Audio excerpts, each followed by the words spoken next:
광주 민주화운동이 올해로 40년을 맞았지만 그 당시 최초의 발포 명령자나 헬기 사격 유무 등 밝혀야 할 진실들이 아직도 명확히 드러나지 않고 있습니다.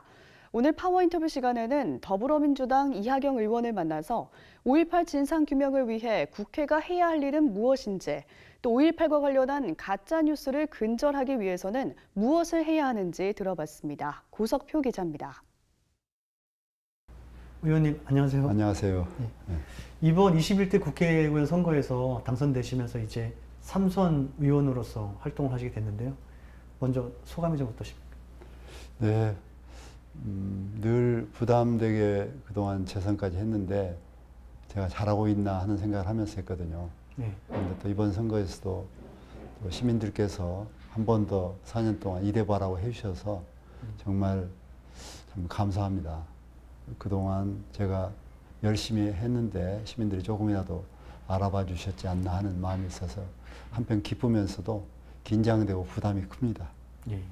개인적으로는 이번 선거 결과를 좀 어떻게 좀 평가하고 계시나요?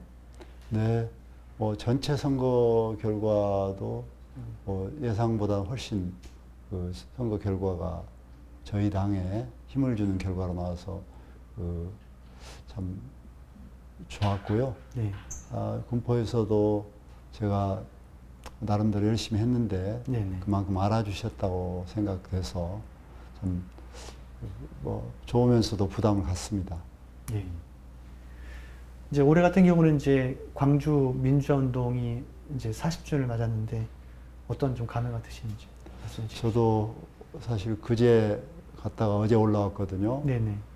그런데 갈 때마다 좀 세월이 변해도 좀 아직도 그날의 실체, 왜 그렇게 참혹한 일이 일어났는가에 대해서 명확하게 드러나지 않고 있어서 참 가족들은 얼마나 또 힘드시겠으며 저희 또한 참 아직도 답답하고 힘이 듭니다.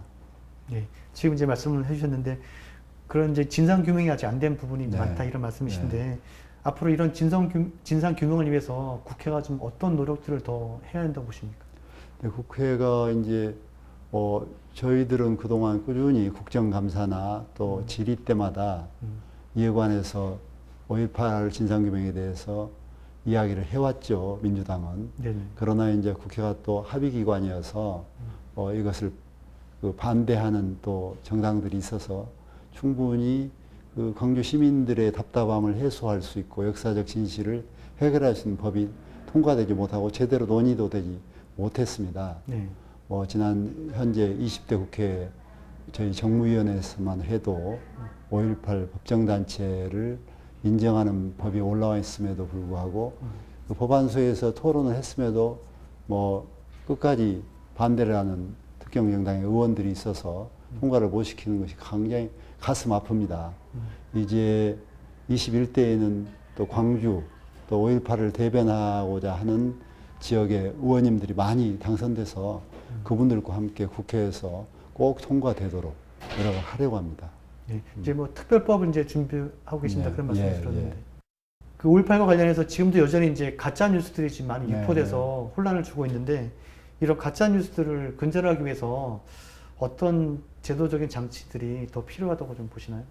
정말 터무니없는 일이 일어나고 있죠. 북한군이 직접 게릴라들이 내려와서 시민들을 선동해서 이루어졌다느니 이런 해괴한 사실에 근거하지 않는 발언들을 아무렇게나 책임 있는 사람들이 발언을 해도 처벌받지 않는다는데 그 문제가 있다고 생각합니다.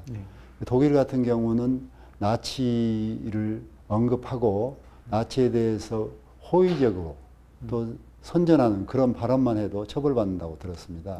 대한민국에서도 우리 국채, 민주주의와 자유민주주의와 이런 새로운 우리 통일 이런 부분에 대해서 정말 입에 담기 어려운 말을 하는 그런 민주주의를 모독하는 발언을 하는 사람들은 어떤 법적 제재나 규제가 있어야 된다고 생각하고 그걸 21대에는 꼭 만들어야 된다고 봅니다.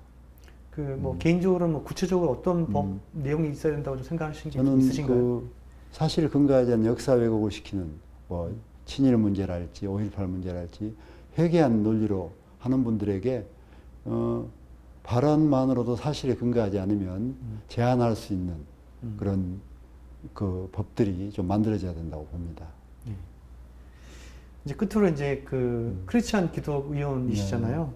지금 교회에 특별히 뭐 당부하실 말씀이 있다면 말씀을 좀 해주십시오. 한국 교회가 코로나 전국 사태를 극복하는데 열심히 참여하고 계셔서 거리두기랄지 예배를 그렇게 보고 있는데 정말 감사드리고요.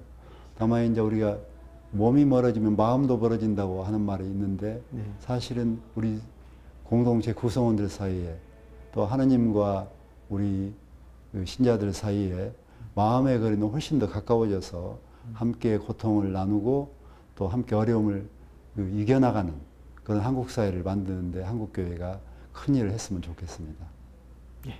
의원님 오늘 말씀 고맙습니다. 네, 감사합니다.